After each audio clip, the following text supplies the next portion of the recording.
Merhaba arkadaşlar, nasılsınız bugün? İyisiniz umarım.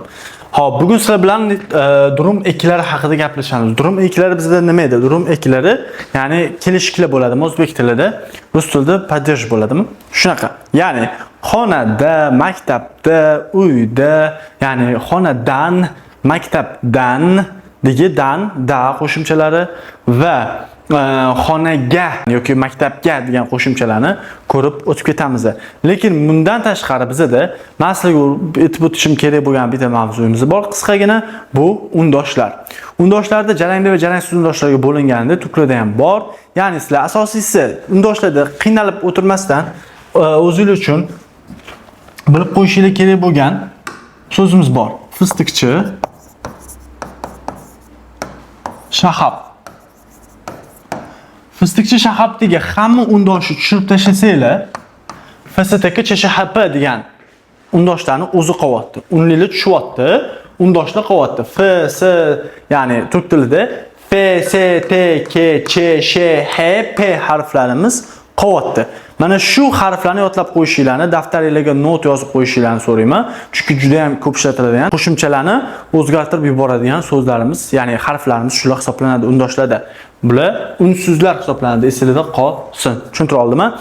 Ya'ni F, S, T, K, Ch, Sh, H, P, ya'ni fistiqchi shahab deb yodlab qolsanglar o'zingizga yana ham qulay bo'ladi. Endi buni qanaqa ishlatishni hozir ko'rib ketamiz. Durum eklarida o'zbek tilidagi da qo'shimchasi bizda turk tilida 4 ta. Da, de, ta, te. Xo'p, qachon da de ishlatamiz, qachon ta te ishlatamiz? Qachonki FSTK CHHP bilan tugab qolsa, men bu fen o'zini yozib qo'yaman. O'zingiz tushunib olasizlar. FSTK CHHP bilan agar so'zlarimiz tugab qolsa ta te ishlatiladi, bundan keyin esa da de. Masalan, okul, ya'ni bu yerda l bilan tugayapti. L FSTK CHHP harflarimda l bormi? Yo'q. Shuning uchun men bu yerda da de ishlataman. Endi savol keladi. Bu yerda da ishlatamanmi, de ishlatamanmi? Buni birinchi mavzuyimizga qaytasizlar. Agar bilmagan bo'lsangiz, ko'rmagan bo'lsangiz, hali ham shuni ko'rib olinglar. Yana ham podrobniyroq tushunasizlar. Agar bu yog'imizda u bo'layotganligi uchun, ya'ni qalin unli bo'lganligi uchun biz da ishlatamiz. Okulda bo'ladi. Okulda. Endi qachon ishlatamiz biz? D'ni. Ev. Birinchi bo'lib qaraydigan harflar V harfiga qaraysizlar. FSTK CHHP ning ichida V bormi? Yo'q. Demakki bizda da de ishlatar ekanmiz. Go'zal. Da de bo'ladigan bo'lsa, biz da ishlatamizmi, de ishlatamizmi? Inja bo'lganligi uchun bizda ham inja harf bu yerda inja bo'layotganligi uchun injaligini ishlatasizlar. Evde bo'ladi. Tushuntira oldimmi? Xo'p, go'zal. Endi qaraymiz. FSTK CHHP harflar bilan tugasa ta-te ishlatamiz dedimmi? Demakki, shunaqa so'z qaraymiz. Mesela sinf. E'tibor beringlar, sinf demayman, sinf deyapman, shuning uchun nuqtasiz yozyapman. Xo'p, sinf xonada, ya'ni sinfda desam nima bo'ladi? Sinf ta qo'yaman. Nimaga? Chunki qalin bo'lganligi uchun bu yerdagi ta'ni ham qalinini ishlatar ekanman. Tushuntira oldimmi? Xo'p, keyingisi bizda nima bor? Keyingisi T harfiga bitta o'rnak. Mesela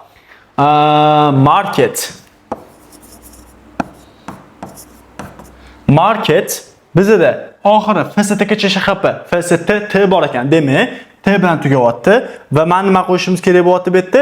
Ta yoki T tanlashim kerak. Bu inja bo'layotganligi uchun men bu yoqqa inja T qo'yaman. Qo'rqmanglar, bitta T ga ko'payayotgan bo'lsa, o ikkita T bo'lib ketadi, qo'rqib o'tirmanglar.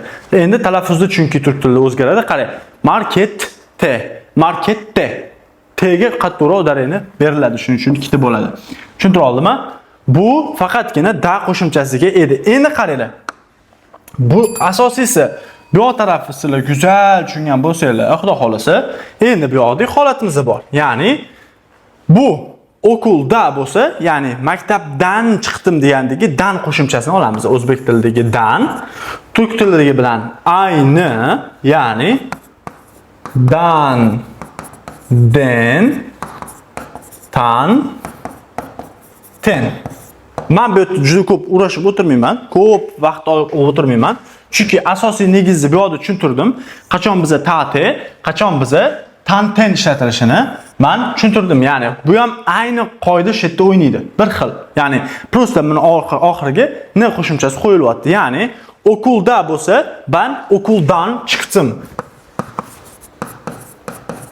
Mana ne qo'yilyapti? Pravila bir xil.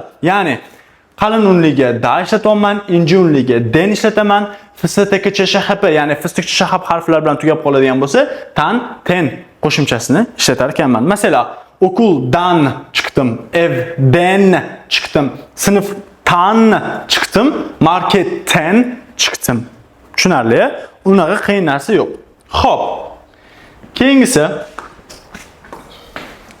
bizda endi o'zbek tilidagi ga harfimiz.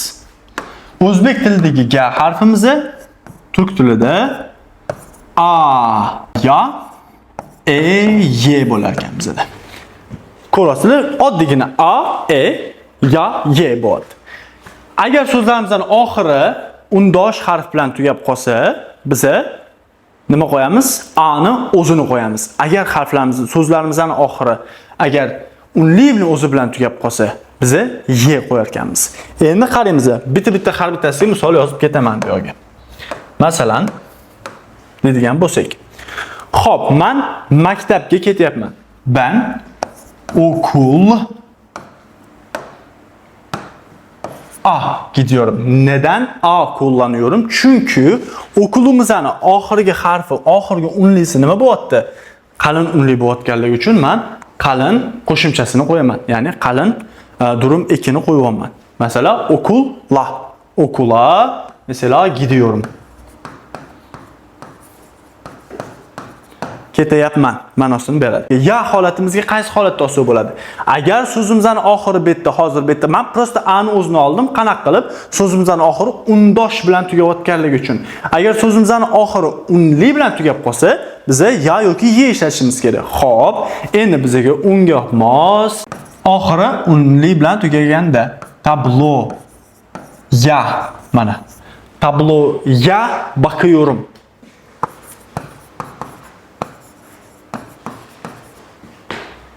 Biz bu yerda nima ishlatdik? Ya ekini ishlatdik. Nega ya? Birinchidan unli bilan tugayapti, ikkinchidan qalin bo'layotganligi uchun. Tushuntira oldimmi? Güzel. Endi e ga qo'ysa bo'l. Nima deymiz? Ev, uyga ketyapman bo'lsa, eve, ya'ni e bo'lganligi uchun e ishlatyapman. Gidiyorum. Nima sababdan bu yerda e ishlatdim? Chunki bizda ev, degan harfimizni bizda nima bu? Ince. Güzel. Ince bo'lganligi uchun men ince unli, ya'ni ek ishlatdim. Xo'p, ketdik. Keyingisi Ali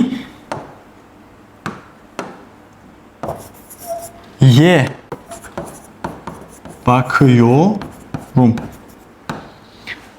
Aliye bakıyorum. Bitta уже ye ishlatyapman. Chunki so'zimning oxiri undosh bilan emas, unli bilan tugaganligi uchun ye ekini ishlatyapman. Tushuntira oldimmi? Güzel. Mavzu tushunarli bo'lgan bo'lsa, juda ham xursandman. Keyingi darslarda ko'rishguncha arkadaşlar, kendinize iyi bakın.